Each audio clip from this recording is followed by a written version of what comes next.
ഞാൻ വളരെ ചെറിയ ഒരു എക്സാമ്പിൾ എൻ്റെ ജീവിതത്തിൽ നിന്ന് ഞാൻ നിങ്ങളോടൊരു ചോദ്യമായിട്ട് ഞാൻ ചോദിക്കാം. പലർക്കും അറിയുന്നത് പോലെ എൻ്റെ 2 കാലും വെപ്പുകാലാണ്, കൈ നിങ്ങൾ കാണുന്ന പോലെയാണ്. അപ്പം എൻ്റെ മെഡിക്കൽ സർട്ടിഫിക്കറ്റിൽ 90% ഭിന്നശേഷിയാണ്, വെറും 10% മാത്രം കഴിവുള്ളൂ എന്നാണ് പറഞ്ഞിട്ടുള്ളത്.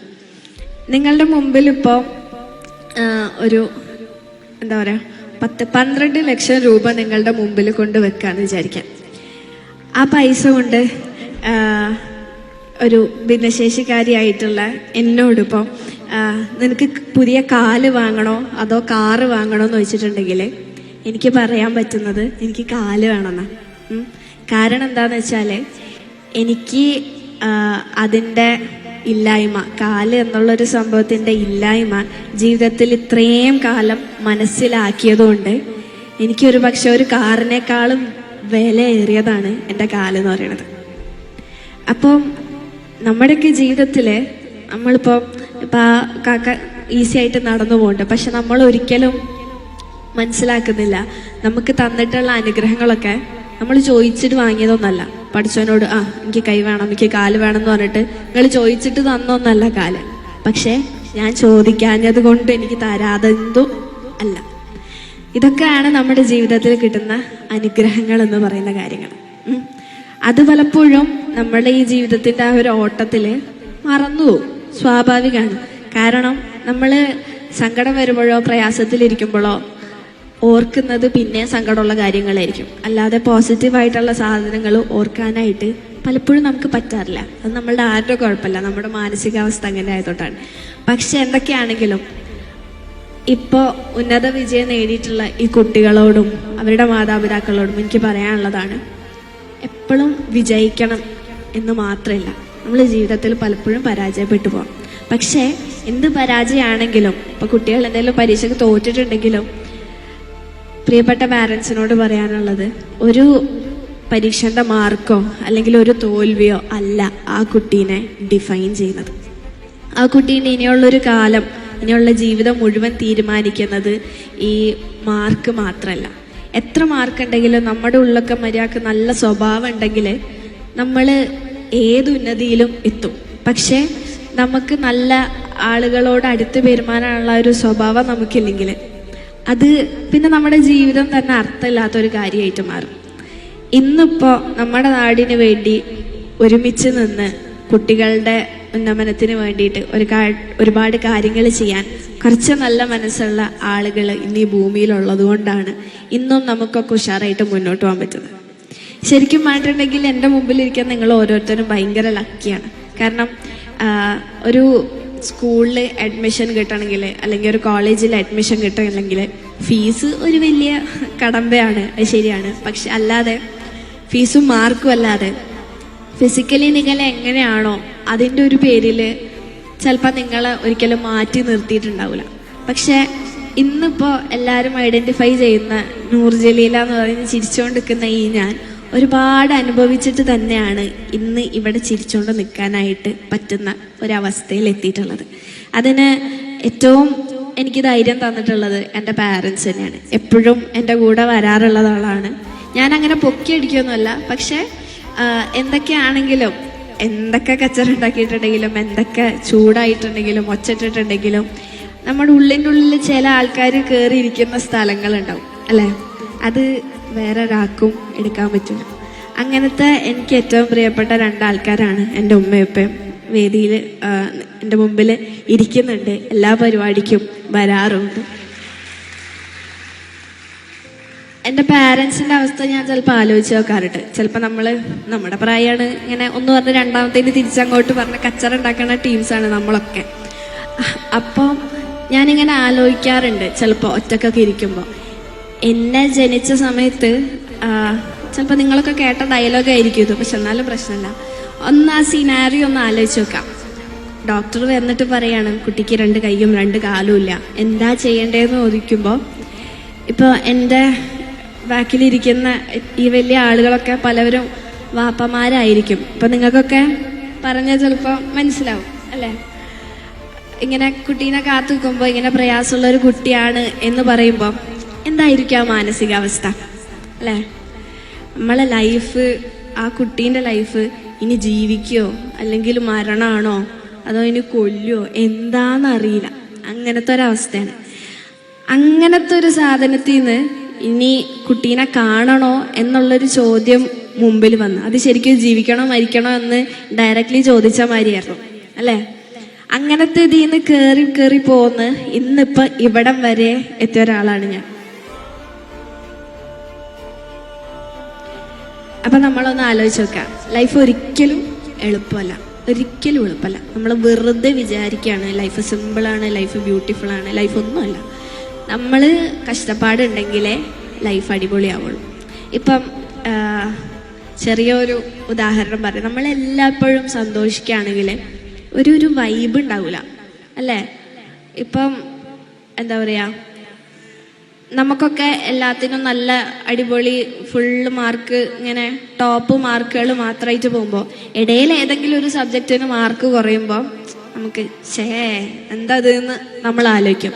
പക്ഷെ അടുത്ത പരീക്ഷയ്ക്ക് നമ്മൾ ചിലപ്പോൾ അത് മേക്കപ്പ് ചെയ്തെടുക്കും. നിങ്ങൾ ഭയങ്കര പഠിപ്പികളാവണമെന്നോ അല്ലെങ്കിൽ ഭയങ്കര സ്റ്റുഡിയസ് ആയിട്ട് എക്സൽ ചെയ്യണം എന്ന് മാത്രമല്ല ഞാൻ പറയുന്നത്. അത് മാത്രമല്ല ലൈഫ്.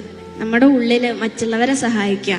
ഇപ്പോൾ ഒരാൾക്ക് വേദന എടുക്കുന്നുണ്ടെങ്കിൽ എന്താ പ്രശ്നം, എന്തെങ്കിലും ചെയ്തു തരാനുണ്ടോ എന്ന് മനസ്സറിഞ്ഞ് ചോദിക്കുന്നതിൻ്റെ പവറാണ് വിദ്യാഭ്യാസം അല്ലേ? നിങ്ങളൊന്ന് പറയും. നമ്മൾ LKG UKG 1 മുതൽ 12 വരെ, അത് കഴിഞ്ഞ് ഡിഗ്രി, ഇത്രയൊക്കെ പഠിച്ചു കഴിഞ്ഞിട്ടും ഒരാൾ ബുദ്ധിമുട്ടിൽ നിൽക്കുമ്പോൾ അയാളൊന്ന് കൈ പിടിച്ച് സഹായിക്കാനായിട്ട് പറ്റുന്നില്ലെങ്കിൽ അവിടെ തീർന്നു നമ്മൾ അത്രയും കൊല്ലം പഠിച്ചുണ്ടാക്കിയ വിദ്യാഭ്യാസത്തിൻ്റെ പവർ. അതേസമയം നമുക്ക് ഒരു നേരത്തെ ഫുഡ് വാങ്ങിക്കൊടുക്കാൻ അല്ലെങ്കിൽ ഒരു കുട്ടീൻ്റെ പുസ്തകം വാങ്ങിച്ചു കൊടുക്കാൻ എനിക്കറിയുന്ന കുറേ കുട്ടികളുണ്ട്. കുറേ അല്ലെങ്കിലും കുറച്ച് കുട്ടികളുണ്ട് യൂണിഫോമും ബുക്കും വാങ്ങാൻ പൈസ ഇല്ലാഞ്ഞിട്ട് സ്കൂളിൽ പോവാൻ പറ്റാത്തത്. അപ്പം നമ്മൾ ആലോചിച്ച് നോക്കാം നമ്മളൊക്കെ എത്ര അനുഗ്രഹമുള്ളവരാണ്. അപ്പം അങ്ങനത്തെ ആളുകളെ കാണുമ്പോൾ അവരെ സഹായിക്കാൻ തോന്നുന്നുണ്ടെങ്കിൽ നമ്മൾ ഇത്രയും കൊല്ലം പഠിച്ചതിന് നമുക്ക് ഫുൾ A+ അല്ല അതിൻ്റെ മുകളിലും കിട്ടണം. അതാണ് വിദ്യാഭ്യാസം. അതാണ് നമ്മൾ ഓരോരുത്തരും ഉണ്ടാക്കിയെടുക്കേണ്ടതും ഇനിയുള്ള ജനറേഷനും കൊടുക്കേണ്ടതും. ഫുൾ A+ അടിപൊളിയാണ്, എല്ലാവരോടും കൺഗ്രാറ്റ്സ് ഒക്കെ പറയാണ്. പക്ഷേ നമ്മുടെ ജീവിതത്തിൽ മാനുഷിക മൂല്യങ്ങൾ കൊണ്ടുവരണം. അപ്പോഴാണ് നമ്മൾ ശരിക്കും വിജയിക്കുക. എനിക്ക് അവസാനമായിട്ട് പറയാനുള്ളത് വെച്ചാൽ, എനിക്ക് സ്കൂളിൽ അഡ്മിഷൻ കിട്ടാനൊക്കെ ഭയങ്കര കഷ്ടപ്പാടായിരുന്നു. എനിക്ക് വളരെ പ്രശസ്തമായിട്ടുള്ള ഒരു സ്കൂളിൽ എനിക്ക് അഡ്മിഷന് വേണ്ടി LKGയിൽ പഠിക്കുമ്പോൾ ചെന്നപ്പോൾ അവിടുത്തെ മാനേജ്മെൻറ്റ് ഒരു കാര്യം പറയുമ്പോൾ ആ സ്കൂളിൽ എൻ്റെ ഉപ്പ ഇലക്ട്രിക്കൽ കോൺട്രാക്ടറായിട്ട് വർക്ക് ചെയ്യുന്നുണ്ടായിരുന്നു. എൻ്റെ ഇത്താത്ത അവിടെ പഠിച്ചുകൊണ്ടിരിക്കുകയായിരുന്നു. ആ സ്ഥാപനത്തിൽ ചെന്നപ്പോൾ അവിടുത്തെ മാനേജ്മെൻറ്റ് വളരെ മോശമായിട്ട് പെരുമാറുക മാത്രമല്ല, ഞാൻ 2 കൈയും 2 കാലും ഇല്ലാതെ ജനിച്ചതുകൊണ്ടും അങ്ങനെ നടക്കുന്നതുകൊണ്ടും മറ്റുള്ള കുട്ടികൾക്ക് ഞാനൊരു ബുദ്ധിമുട്ടാവും, ഇടങ്ങേറാവും എന്ന് പറഞ്ഞിട്ട് എനിക്ക് അഡ്മിഷൻ തന്നില്ല. UKG പഠിക്കാനായപ്പോഴും അതേ സ്ഥാപനത്തിൽ ചെന്നു. അപ്പോഴും എനിക്ക് അഡ്മിഷൻ തന്നില്ല. പക്ഷേ നമ്മൾ എവിടെയാണോ എത്തിച്ചേരേണ്ടത് അവിടെ നമ്മൾ എന്തായാലും എത്തിച്ചേരും. പഠിച്ചോൻ വിചാരിച്ചിട്ടുണ്ടെങ്കിൽ എന്ത് സാധനം വന്നിട്ടുണ്ടെങ്കിലും അത് നടക്കും. പക്ഷെ നമുക്ക് വിധിച്ചിട്ടില്ലെങ്കിൽ എന്ത് തലകുത്തി പറഞ്ഞാലും നമുക്കത് കിട്ടൂല. ട്വിസ്റ്റ് ഉണ്ടായെന്ന് വെച്ചാൽ, എനിക്ക് അഡ്മിഷൻ തരൂല എന്ന് പറഞ്ഞ സ്കൂളിൽ ഞാൻ +2 കഴിഞ്ഞ് ഇറങ്ങി, ഒരു കോവിഡിനൊക്കെ കുറച്ച് മുന്നായിട്ട് അഡ്മിഷൻ തരൂല എന്ന് പറഞ്ഞ് ഒഴിവാക്കിയ ആ സ്കൂള് അവരുടെ ആനുവൽ ഡേൻ്റെ ഇനോഗ്രേഷന് ചീഫ് ഗസ്റ്റായിട്ട് എന്നെയാണ് വിളിച്ചിട്ടുണ്ടായിരുന്നത്. ഒരാൾക്കും നമ്മളെ തകർത്താൻ പറ്റൂല. നമ്മളിൽ വിശ്വാസം നമുക്കില്ലെങ്കിൽ അപ്പടെ തീർന്നു. പക്ഷേ ആരെന്തൊക്കെ പറഞ്ഞാലും എനിക്ക് പറ്റുമെന്നുള്ളൊരു കോൺഫിഡൻസ് സ്വയം ഉണ്ടെങ്കിൽ പിന്നെ ആര് പറഞ്ഞിട്ടുണ്ടെങ്കിലും നമ്മൾ വിചാരിച്ചു കൊടുത്തെത്തും. എനിക്ക് ഒരുപാട് യാത്ര ചെയ്യാൻ ഇഷ്ടമാണ്. അപ്പോൾ യാത്ര ചെയ്യുമ്പോൾ ഒരുപാട് ആളുകളെ മിക്സ്ചറാണ്, ഫുള്ള് ഡിഫറെൻറ്റ് ക്യാരക്ടേഴ്സ് ഉള്ള കുറേ ആൾക്കാരെ പരിചയപ്പെടും. അങ്ങനെ ആ സമയത്ത് സ്നേഹത്തിൻ്റെ പുറത്തോ അല്ലെങ്കിൽ ഇനി സിമ്പതിൻ്റെ പുറത്തോ എന്തിൻ്റെ പുറത്താണോ എന്നറിയില്ല, ചില ആൾക്കാർ എന്നോട് പറയും, അയ്യോ നൂറ് അങ്ങനെയൊന്നും കയറണ്ട, കാലിന് സുഖമില്ലാത്തതല്ലേ, കാല് വേദനാവും, ഇവിടെ ഇരുന്നാൽ മതി, ബുദ്ധിമുട്ടണ്ട എന്നൊക്കെ പറയും. ആദ്യമൊക്കെ എനിക്ക് നല്ല ദേഷ്യം വരികയായിരുന്നു. കാരണം എന്താ വെച്ചാൽ ഈ കുന്നും മലയും കയറാൻ വേണ്ടിയാണ് എണ്ണക്കാശ് മേടിച്ചിട്ട് ഈ ട്രിപ്പിന് പോണത്. പിന്നെ എന്തിനാ അവിടെ ഇരിക്കുന്നത്? ട്രക്കിങ്ങിന് പോകാൻ വേണ്ടിയിട്ടാണ് ഉടുത്തൊരുങ്ങി വരുന്നത്. അപ്പം അത് കേൾക്കുമ്പോൾ ആകെ ദേഷ്യം വരും. പക്ഷെ ഞാനത് മൈൻഡ് ചെയ്യൂല. കാരണം എനിക്കറിയാം എനിക്ക് എന്തൊക്കെ ചെയ്യാൻ പറ്റും. എൻ്റെ കേപ്പബിലിറ്റി തീരുമാനിക്കുന്നത് ഞാനാണ്. എനിക്ക് ഇന്ന കാര്യം ചെയ്യാൻ പറ്റില്ല എന്ന് വിചാരിച്ചിട്ടുണ്ടെങ്കിൽ അത് എനിക്ക് ചെയ്യാൻ പറ്റുന്നതാണ് ഞാൻ ചെയ്ത് കാണിക്കല്ലേ വേണ്ടത്, അല്ലേ? അങ്ങനെ ഞാൻ ഒരുപാട് യാത്ര ചെയ്തിട്ടുണ്ട്, ഒരുപാട് കുന്നും മലയും കയറിയിട്ടുണ്ട്. ഞാൻ ഡിഗ്രിക്ക് പഠിക്കുന്ന സമയത്ത് കോളേജിൽ നിന്ന് ടൂറ് പോയിട്ട് 500 സ്റ്റെപ്പ് കയറിയിട്ട് ഒരു വ്യൂ പോയിന്റിൻ്റെ ഏറ്റവും മുകളിൽ പോയിട്ടുണ്ട്. അതും 2 കാലിലും വെപ്പ് കാല് വെച്ചിട്ട്. എന്നോട് കുറേ പേര് പറഞ്ഞു, 100 കയറാൻ പറ്റുമോ, കയറണ്ട, അവിടെ എത്തുമ്പോഴത്തേക്ക് ക്ഷീണിക്കും. യാത്ര കഷ്ടപ്പാടായിരുന്നു. കാരണം ഓരോ 100 സ്റ്റെപ്പ് എത്തുമ്പോഴും ഞാൻ ക്ഷീണിച്ച്. പക്ഷെ വെള്ളം ഉണ്ടല്ലോ, വെള്ളം കുടിക്കും, ഇത്തിരി നേരം ഇരിക്കും, റെസ്റ്റ് എടുക്കും, പിന്നെയും കയറും. അങ്ങനെ കയറി 400 സ്റ്റെപ്പും കഴിഞ്ഞ് 500 സ്റ്റെപ്പ് കഴിഞ്ഞ് അതിൻ്റെ മുകളിലെത്തിയപ്പോൾ എൻ്റെ കൂടെ ഉണ്ടായിരുന്ന ഫ്രണ്ട്സ്, ചിലവർ കയറാൻ പറ്റുമോ എന്ന് ഡൗട്ട് അടിച്ചിരുന്ന ഫ്രണ്ട്സ് വരെ അവിടെ നിന്ന് കൈയടിച്ച്. അപ്പം കിട്ടിയ ഒരു സന്തോഷമുണ്ട്, ആ ഒരു പ്രൗഡ് മൊമെൻ്റ് ഉണ്ട്. എനിക്ക് കാലില്ല എന്ന് വിചാരിച്ച് കയറാൻ പറ്റൂല എന്നല്ല, കൈ പിടിച്ച് കൂടെ നടത്തി കയറ്റുക എന്നതാണ് ചെയ്യേണ്ടത്.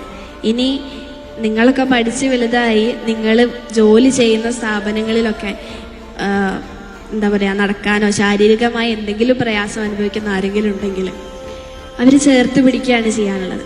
ഈ പ്രായത്തിൽ നിങ്ങളോടൊക്കെ ഇതൊക്കെ പറഞ്ഞ് എത്രത്തോളം തിരിയുമെന്ന് എനിക്കറിയില്ല. പക്ഷേ ഒരു പാലിയേറ്റീവ് കെയർ വോളണ്ടിയർ എന്ന നിലയിൽ എനിക്ക് പറയാൻ പറ്റും, എനിക്ക് നിങ്ങൾക്ക് നൽകാൻ പറ്റുന്ന ഏറ്റവും വലിയൊരു മോട്ടിവേഷൻ മറ്റുള്ളവരെയും കൂടെ കണക്കാക്കുക, അതേപോലെ നല്ല മനുഷ്യന്മാരായിട്ട് നമ്മൾ ജീവിക്കുക എന്നത് എനിക്ക് പറയാനുള്ളൂ.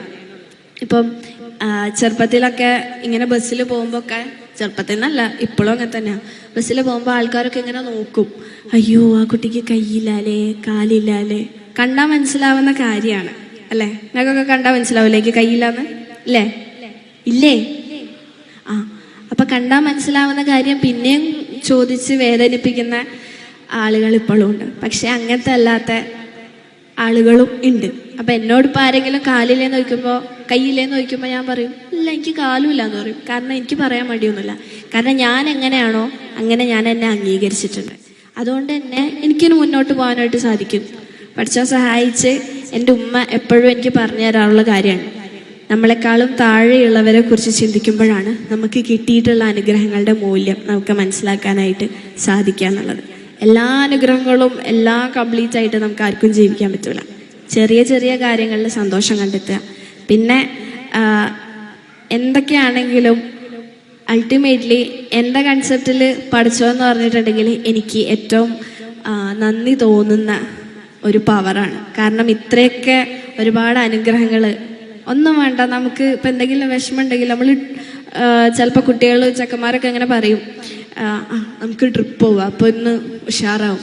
അങ്ങനെ ട്രിപ്പ് പോവാൻ അവിടെ കുന്നും മലയൊക്കെ പഠിച്ചവനെ അവിടെ റെഡിയാക്കി വെച്ചോണ്ട് അത് നമുക്കൊരു ഓപ്ഷനാണ് അല്ലേ? അത് നമുക്ക് സമാധാനം കിട്ടുന്ന ഒരു സ്ഥലമായിട്ട് മാറും അല്ലേ?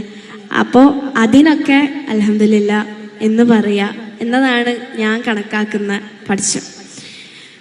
അപ്പോൾ എന്തായാലും ഇത് ജീവിതം എന്ന് പറഞ്ഞാൽ ഒരു വലിയ പരീക്ഷണമാണ്. അത് നമ്മൾ ജീവിച്ച് മുന്നോട്ട് പോവുക. ഇനിയും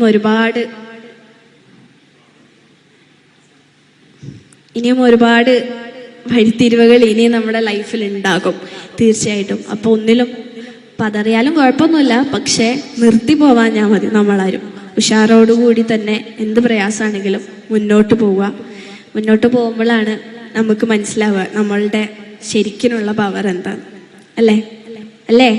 ബോറടിച്ചാ നിങ്ങൾക്ക്? എന്താ എല്ലാവരും ഇങ്ങനെ സൈഡായിരിക്കണേ? പുറത്ത് മഴയില്ല അല്ലേ? 10th പ്ലസ് 2 ഒക്കെ കഴിഞ്ഞിട്ട് എന്താ ചെയ്യേണ്ടതെന്നൊക്കെ നിങ്ങൾ തീരുമാനിച്ചോ? സെറ്റാണ്. ഫ്യൂച്ചർ ഗോളൊക്കെ ഉണ്ട്. അടിപൊളി, മാഷാ അല്ലാ. ഒരു ഗോൾ ഉണ്ടെങ്കിൽ പിന്നെ അതിലേക്ക് എത്തിച്ചേരാൻ എളുപ്പമായിരിക്കും. ഇനിയിപ്പോൾ ഗോളൊന്നും സെറ്റായിട്ടില്ലെങ്കിലും ഇരുന്ന് ആലോചിക്കുക, നമുക്ക് ഇഷ്ടമുള്ളത് പഠിക്കുക, അതിൽ മുന്നേറുക. അങ്ങനെയല്ലേ വേണ്ടത് നമുക്ക്? അല്ലേ? നിങ്ങൾക്ക് ആർക്കെങ്കിലും എന്നോട് എന്തെങ്കിലും ചോദിക്കാനുണ്ടോ? ഞാൻ പാട്ട് പാടും, പാടിയിട്ടേ പോവുള്ളൂ, അതല്ലാണ്ട് എന്തെങ്കിലും ചോദിക്കാനുണ്ടോ?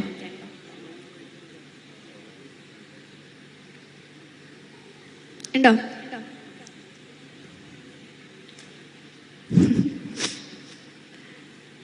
ആർക്കൊന്നും ചോദിക്കാനില്ല? ഇത്രയും നേരം ഞാൻ ഇവിടെ നിന്ന് ഡയലോഗ് അടിച്ചിട്ട് ആർക്കൊന്നും ചോദിക്കാനില്ല? എന്തെങ്കിലുമൊക്കെ ചോദിക്കൂ.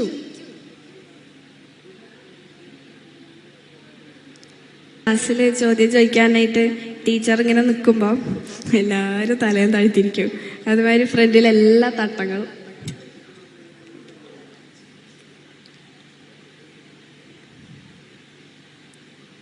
അവസരങ്ങൾ നമുക്ക് ചിലപ്പോൾ എപ്പോഴും കിട്ടണമെന്നില്ല. ചിലപ്പോൾ നമ്മൾ വിചാരിക്കും കുഴപ്പമില്ല, പക്ഷേ ചില ഓപ്പർച്യൂണിറ്റീസ് നമ്മളെ കയ്യിൽ നിന്ന് പോകുമ്പോഴാണ് നമുക്ക് മനസ്സിലാവുക അയ്യോ പോയല്ലോ എന്ന്. പറയാൻ കാരണം ഞാൻ നേരത്തെ പറഞ്ഞല്ലോ 500 സ്റ്റെപ്പ് കയറി മോളിൽ പോയിന്ന്. എന്നോട് കുറേ പേര് പറഞ്ഞിരുന്നു കയറണ്ട പറ്റൂല എന്നൊക്കെ. ഒരു പക്ഷേ ഞാൻ അവിടെ കയറാണ്ട് താഴെ നിന്നിട്ടുണ്ടായിരുന്നെങ്കിൽ ഇന്ന് ഇത്രയും അഭിമാനത്തോടു കൂടി എനിക്കത് പറയാനായിട്ട് സാധിക്കില്ല. അപ്പോൾ നമ്മുടെ ജീവിതത്തിൽ അറിഞ്ഞോ അറിയാതെ കിട്ടുന്ന ഓരോ ഓപ്പർച്യൂണിറ്റീസ് നമ്മൾ ഉപയോഗപ്പെടുത്തണം.